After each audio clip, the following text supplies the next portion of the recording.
Alright, dragon's dead. Now let's move on to the episode.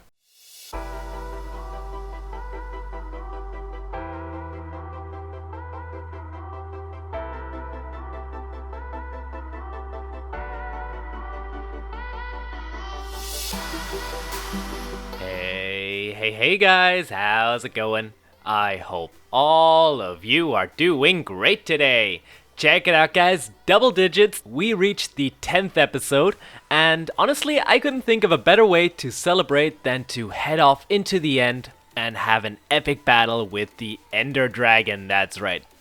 So in today's episode, we're going to be exploring the end, grabbing ourselves some elytra, and towards the end of the episode, we are going to be constructing an Enderman XP farm so that we have a much quicker way to mend our tools in the future. I hope you're excited, and I hope you're ready. And if you're not, then I guess grab your popcorn and grab your favorite designated beverage. And I guess let's get this episode started.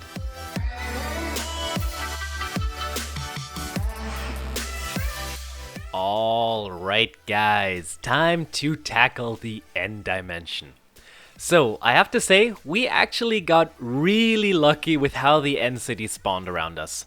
When we started recording, I was kind of expecting to run around a lot, to keep searching, and then maybe after like, say, a half an hour or something like that, we'd get lucky and find an end city or something like that, I guess, in the end. Well, I hopped through the little portal thing that spawns after we killed the Ender Dragon, and there was not one, but two end cities right next to each other, directly in front of us, and one had an end ship. So first off, I was really thrilled. I knew that we were able to get an elytra right now, which was probably the main goal of this expedition. And of course, you know, to collect some shulker shells for those shulker boxes. But guys, that wasn't all. Oh no, it wasn't. Once we explored both end cities, two more, yes you heard right, two more end cities appeared just in eyesight of the end city that we just were at. And guess what? They both had end ships as well. So yeah, I really wasn't expecting that, but all in all, we had a really lucrative trip. We left the end with 3 elytra, 3 dragon heads, and a whole bunch of enchanted goodies. And we also tore down the smallest of the end cities to collect a bunch of purple blocks for our storage system. I doubt that we'll ever use them in a build or something like that, but hey, you know what? They look awesome in a storage system, or? So yeah, we tackled the first end city, and I think we didn't get that great loot in the first one. The most valuable things in there were probably all of the shulker shells that we got from killing all of those shulkers. Now let me tell you guys, don't ever forget to bring a shield to the end when you're out exploring. Honestly, that thing was probably a lifesaver when it came to killing shulkers, because you're able to block those really annoying levitation balls all the time. Now I can't say I was always successful with that, since they still got me a lot of the time and I ended up floating away into the distance. Yeah. However, luckily I had some ender pearls on me, so I was able to throw them onto the floor shortly before the levitation wore off, so that you didn't take so much fall damage afterwards. Which is a really good tip, by the way, so guys, always remember, if you're exploring the end and looking for elytra, always bring some ender pearls. But yeah, once that was done, it was time to move on to the next city. The main priority for me here was to collect the elytra as soon as possible, so that if I did somehow slip off a block or something over the void, I would still be able to safely glide to one of the islands and land safely, hopefully. One thing I did regret was I didn't bring any booster rockets or so with me.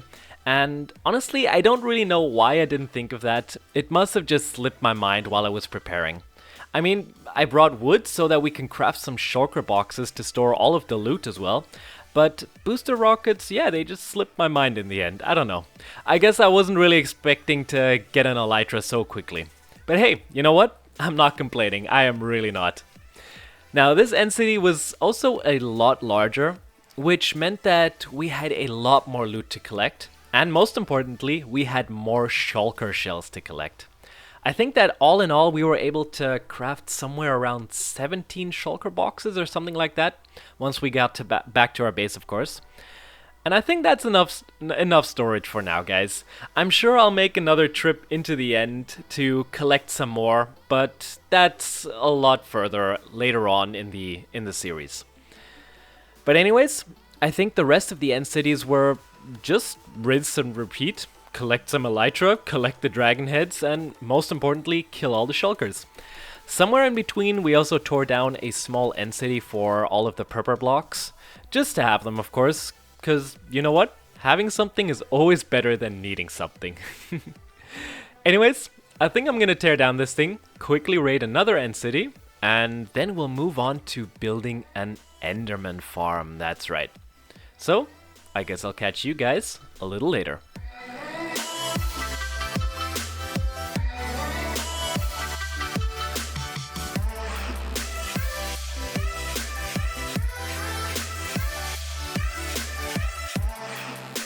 And there we go, guys, back again on the main island.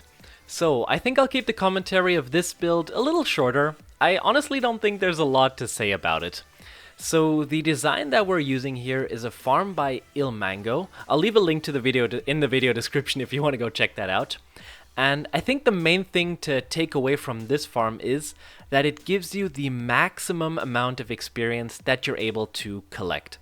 Which I think, of course, is amazing, guys. I don't think I've ever seen my tools mend so quickly after I use this farm. Now, the important thing about the farm is that it has to be built really close to the bottom of the void.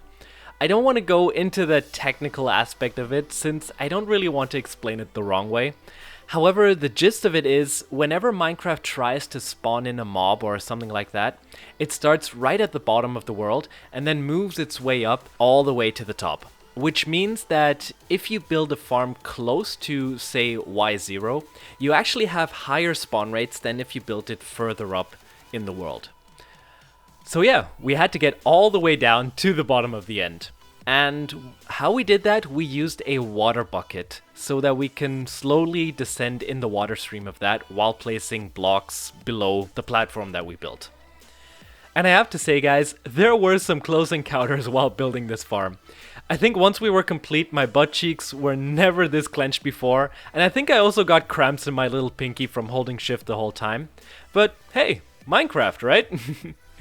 So yeah, one more thing which I want to say about this farm is that we will definitely come back later in another episode or something like that, just to make the whole thing look nicer first of all, and then perhaps bring more functionality into the area, like say a larger storage area for the ender pearls, perhaps an enchanting table and an anvil, and just some other stuff. No idea, guys. I think we'll wing it once we get there, I guess. Anyways, I think that is going to be it from me. So if you liked the video, and you also enjoyed the end dragon fight, by the way, please smash the like button, guys. Putting that whole thing together really took a lot longer than I was planning, but I am really pleased with how it turned out.